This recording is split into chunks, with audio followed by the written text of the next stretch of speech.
I want to thank everybody for coming. I'm Senator John Rodgers, and thank everybody that came here today to show their support for changing the way we site energy and projects in Vermont. I would like to acknowledge those here today whose homes and lives have been sacrificed by our state's energy policy. Those of you who have been encroached upon and bullied by energy developers, and those of you who have lost not only your property values, but the health of your families to industrial wind plants. The process that we use to site energy in Vermont is broken, and it's long past time to fix it. We must fix it now. Today, all proposals about energy siting are made by developers, and all the decisions related to those proposals are made by the Public Service Board. Vermont's Public Service Board was created in order to assure us a reliable supply of electricity in an era when our electricity was produced in a small number of large power plants. We are entering an era where electricity will be generated by smaller facilities throughout the state. The facilities may be smaller in capacity, but they are larger in their land use impacts. The development of these energy facilities has become the most important land use issue facing our state.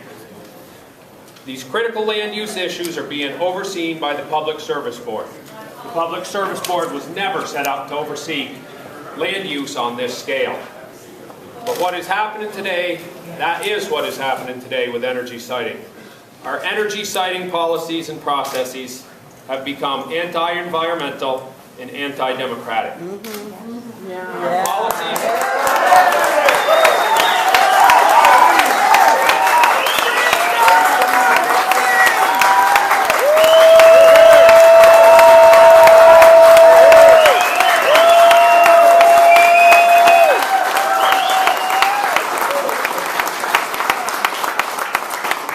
policies are anti-environmental because they give our energy developers incentives to fragment forests, damage our headwater streams, degrade our wetlands, and convert our farmlands over to energy production.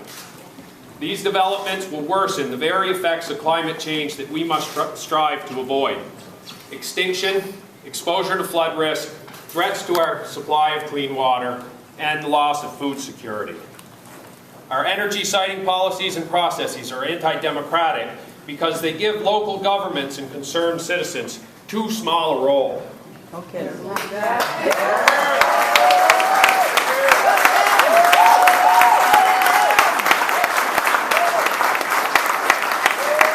play any kind of role requires expensive legal representation. Energy developers stand to make millions on each project. They can easily afford to hire teams of lawyers that represent them before the Public Service Board. Our towns are already strained under heavy tax burdens, and it is no contest. The state of Vermont has turned achieving our energy goals over to developers. We have shut out our communities, abandoned our environmental values, and given up on the protection of our work and landscape. We have put at risk the very green mountains that we've protected from development for generations. The Public Service Board has allowed developers to ignore and overturn decades of municipal and regional planning. The Public Service Board is allowing energy developers to create the type of sprawl and strip development that we have fought against for years in all other types of development.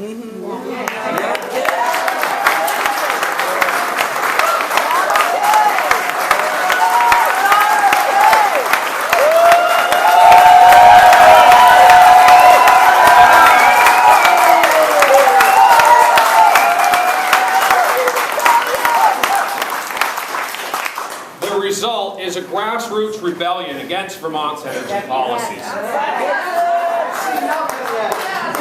The rebellion has spread to dozens of towns across Vermont, and I believe it will continue to spread. We will not achieve our energy goals in the face of this rebellion.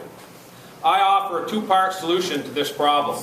First, I propose that we ban the development of industrial wind in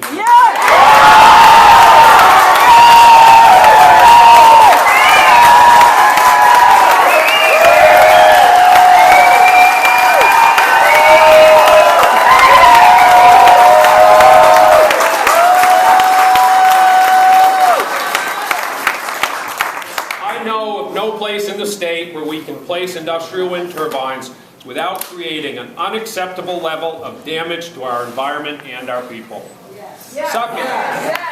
Second, I propose that we require land use decisions related to energy generation to go through Act 250.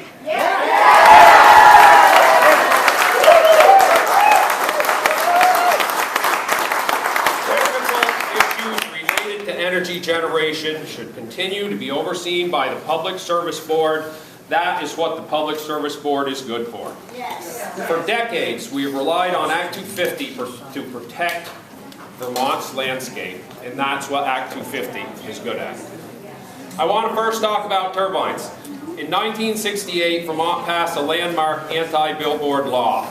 The law was the result of the extraordinary efforts of one man, Ted Reilly, who was determined to preserve the natural beauty of Vermont. Ted's billboard ban is what inspired me to do what I've known to be right for years, and that is to introduce S210 to ban industrial wind in Vermont.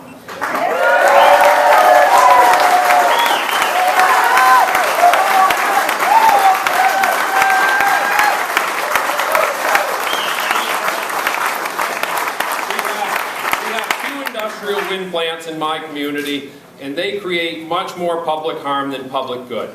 The renewable energy credits from these plants are sold out of state.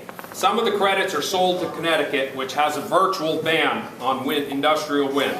Our wind plants are owned by out-of-state corporations, and so the tax credits and ratepayer dollars are shipped out of state.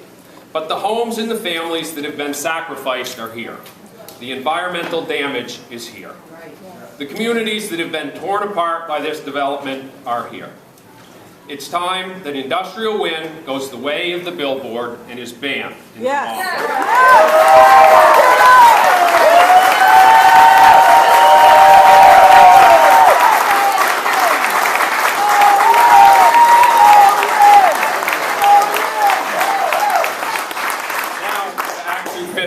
Act 250 has been working for decades to protect our landscape, our agriculture, and our natural resources.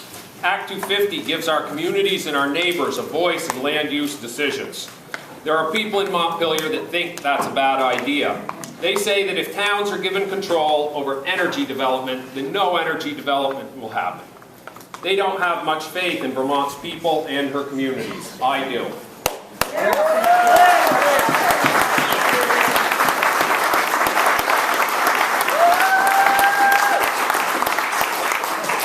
I know that energy developers in Rutland City have collaborated to build projects quickly and easily.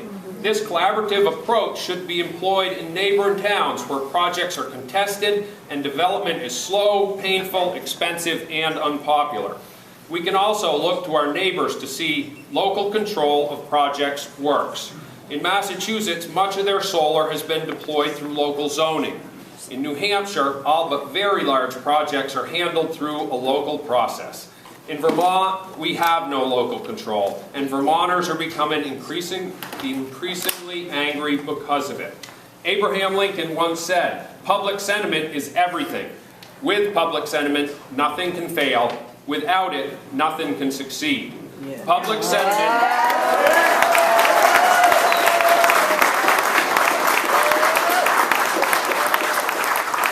Public sentiment is that the system is broken and Vermonters want it fixed.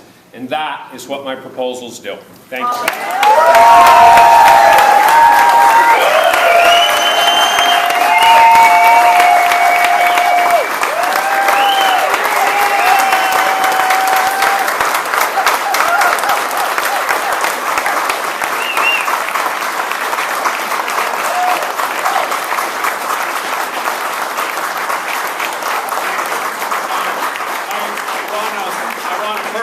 Thank Karen Horn, who I've worked with in pulling today off.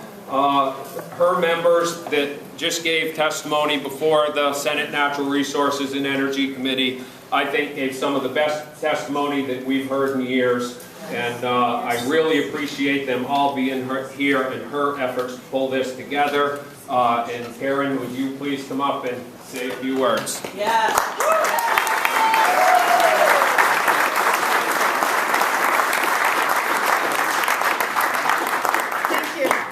Senator, and thank you to all the local officials who testified this morning in the Senate and House Natural Resources Committees.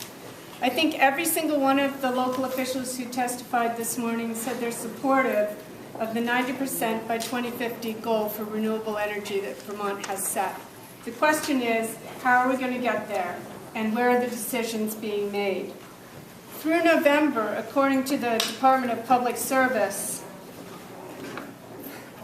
there were 1,461 applications for solar facilities in Vermont. Wow. We have 4,996 solar sites generating 94,800 kilowatts of electricity in Vermont today, and we have 13 wind projects generating over 500 kilowatts. The governor said last week that he expects solar siting facilities to double this year. Clearly that moves us closer to the goal of 90% by 2050. It has not served all people or all areas of the state well. You have a state house full of local officials and citizens here today because of that. There's not a balance between the public good that's renewable and reliable energy production and the public good of thoughtful land use and other priorities on the local level that also reflect state goals of compact settlements surrounded by rural countryside that have been in place for years.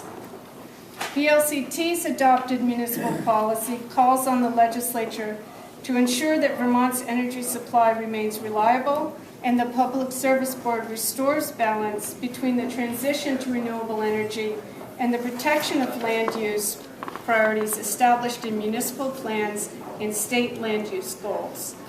We call on the legislature to accord automatic party status to affected adjacent municipalities as well as host municipalities, give substantial deference to municipal concerns.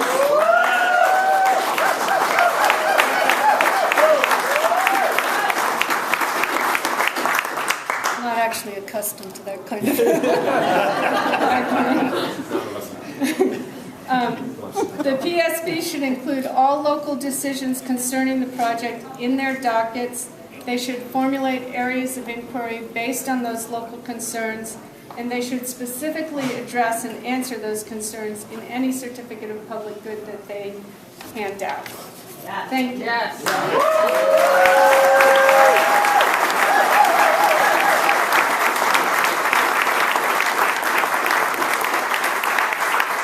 And now I'd like to invite up Don Chaffee, who is one of the local elected officials who came and gave us some great testimony to share a little of his story with you as well. Don?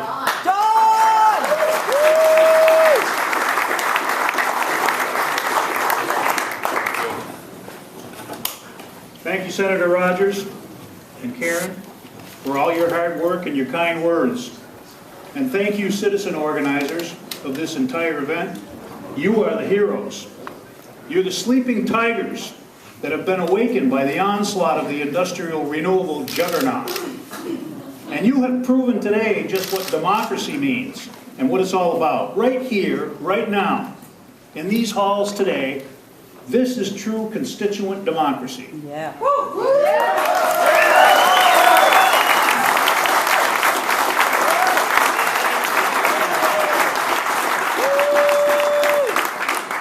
Gotta get out of my formal garb and get down with the peasants. I can't thank you enough, Senator Rodgers, for being the standard bearer for this magnificent democratic statement and a leader that's willing to work for positive change. As an introduction here, I'm going to tell you a story. Now, I don't want you all to panic. The room's packed, and it's not going to be a novel, just a little short story, but an important one. It's a story a lot like the masterpiece, A Tale of Two Cities, but this is the modern version, Rutland City and Rutland Town. Charles Dickens had a historic way of talking about revolution in his novel. Now, we're not storming the Bastille, but we are most certainly bringing a needed message to the aristocracy. Although 150 years removed, we're much like the peasants, the worker bees, the thousands of local planning and zoning officials, select board members from top to bottom of this proud Vermont, our state, so we thought. The very stark cultural, social, geographic, and political differences between Rutland Town and its neighbor, Rutland City, are paramount in this discussion. Green Mountain Power's predecessor, Central Vermont Public Service, was headquartered in Rutland City with millions of executive salary employment dollars and all the trappings of the home office structure. When all that was abruptly taken from the city, what emerged was an energy innovation center as some salve for those wounds, and a masterful collaboration between Green Mountain Power and the city officials. That allowed those officials to specifically say where they wanted solar installations, and by inference, where they didn't want them.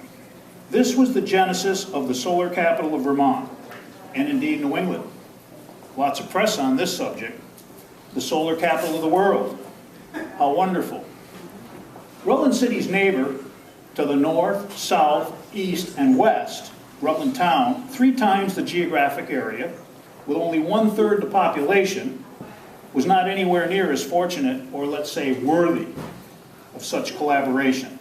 Never once did anyone from Green Mountain Power ever show even the slightest courtesy of requesting a meeting of any of our town officials, even though their entire operations center is located in our town. Not one peep. Rather, we were greeted with the joint GMP proposal with Grow Solar, 9,000 panels on Coal River Road, in a 25-acre prime ag parcel in the middle of upscale residential development. Directly adjacent to this parcel is a 50-acre woodlot that a developer bought and plans to totally deforest for a 50,000 panel project. 75 acres of upheaval for no tangible benefit to the town. Now, with a groundswell of opposition to this project and many more in the wings, we were, like so many other small communities, and you're here today, just a bit overwhelmed at both the present and the future challenge that we face without any protection of our well-established land use patterns. We didn't panic. We acted like responsible civic leaders. We planned.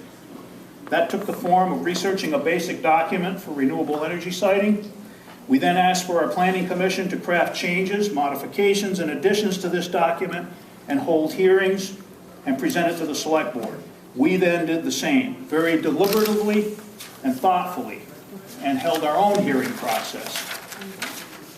Over a year and a half went into this document, and we certainly felt that it was a clear, concise statement of our community's desires for renewable energy siting. Indeed, it was, and it is, a pretty good document, to say the least. We thought it met the standards established by the Queechee analysis, and it met them perfectly, so we added it to our town plan. We entered this document into the PSB process in the Grow Solar case. In spite of the long and tedious quality hours spent by our planning and executive officials on this document and 2 public hearings, we were basically told by our own public service board that this document was only appropriate for use in the bathroom, but certainly not in their own hearing room. They summarily dismissed it, rejected all of its key provisions, and sent us packing.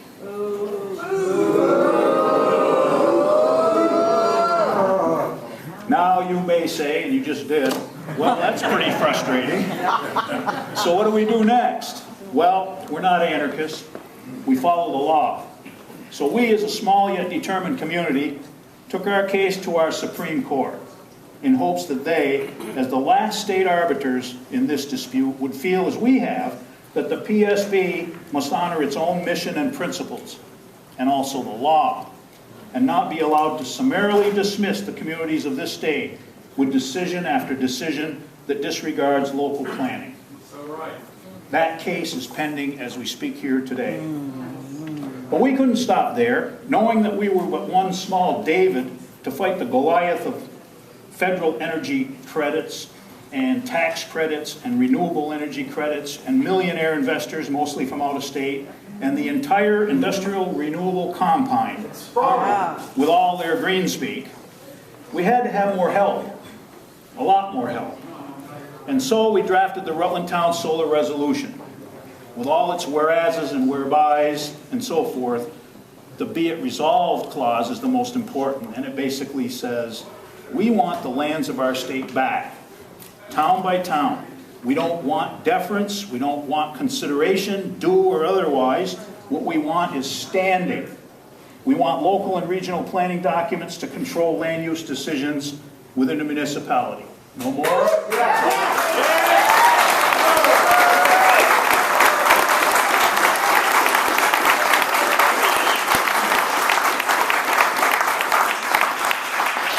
I sent this as clerk of the board to every town in our state, inviting them to join us in our quest for fairness and democracy.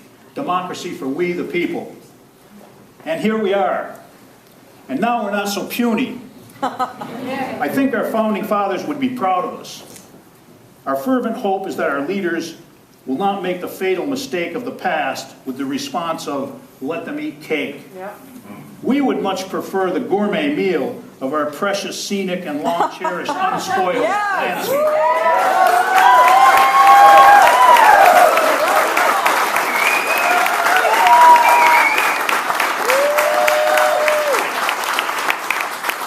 Please give us those rights back.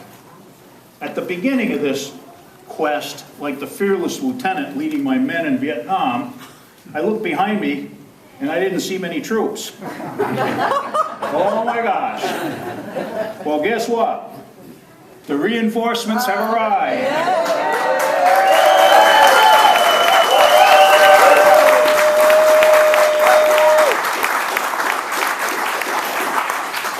We're now 86 plus towns strong. Over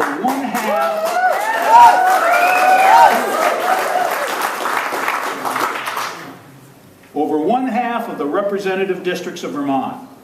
Over 1/3 of the landscape and acreage. Our former whimper has become the mighty tiger's roar, and we will be heard.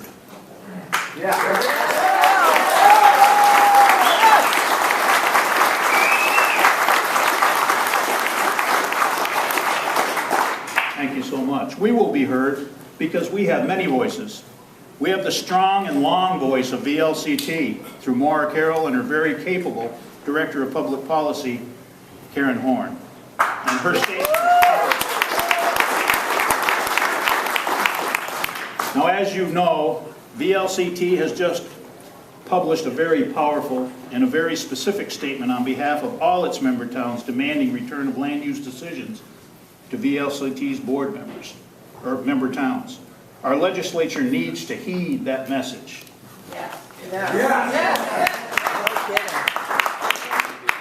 We have the most powerful visuals and one of the best citizen guides to renewable sanity right here today because of the hard work of a man for whom I have the highest regard and respect.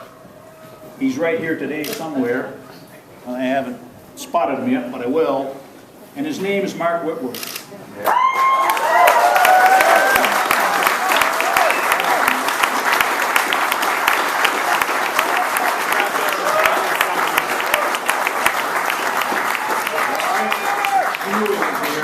But that's what he usually does. He hides so he doesn't have to take the credit. But I'm not going to let him get away with that. Mark, his board, and his website, Energize Vermont, have focused the bright light of truth on this issue, and eyes are opening at a record pace. He's done all the tedious work of map production, statistical analysis, and crafting of goal statements that are truly inclusive, not exclusionary. He's a true leader, and he's a voice worth listening to. I do, and I'm a better person, and I'm a more informed person thanks to his voice.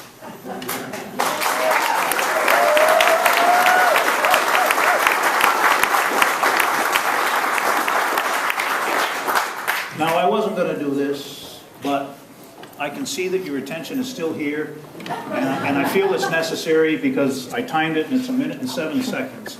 And if we can't give 1 minute and 7 seconds to the citizen organizers that spend the yeoman time out there in the hinterlands doing that work and putting up wind towers and making banners and whatever, then I don't deserve to be here at this podium.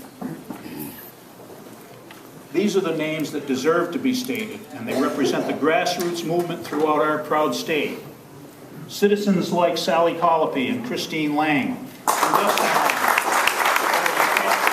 can't do that because my list is way too long. But I would take a big one at the end. And Annette Smith.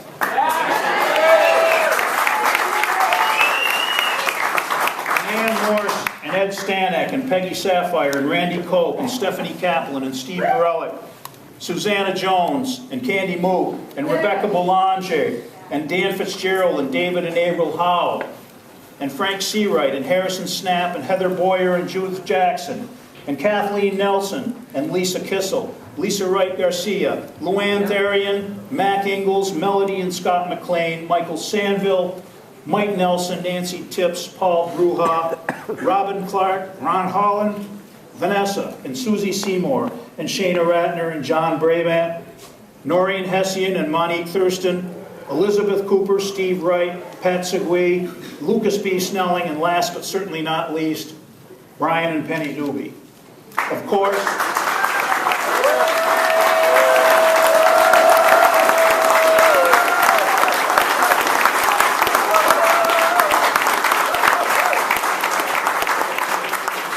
Doug and Shirley Nelson.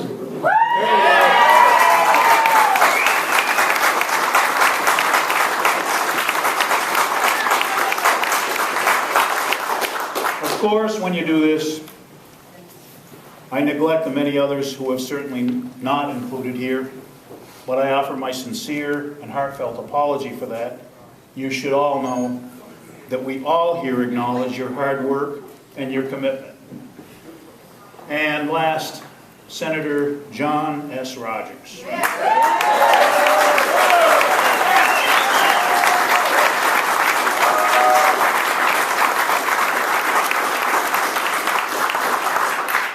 I want you to remember that name. This young leader has shown the foresight and the determination to give voice to all of us here who have a simple but powerful message.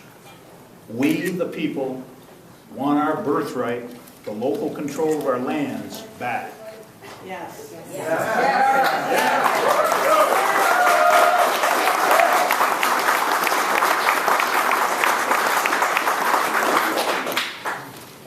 It's with a humble heart here that I thank you, Senator, for my name here is inconsequential. At 71, my years are more numbered than most.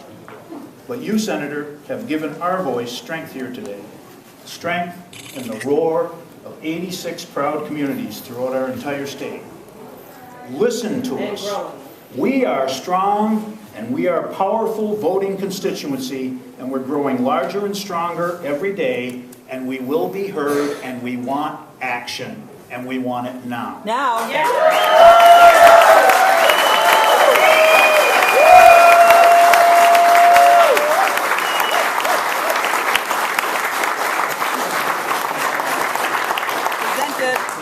Thank you all for coming. That concludes our press then. Unless any members of the press.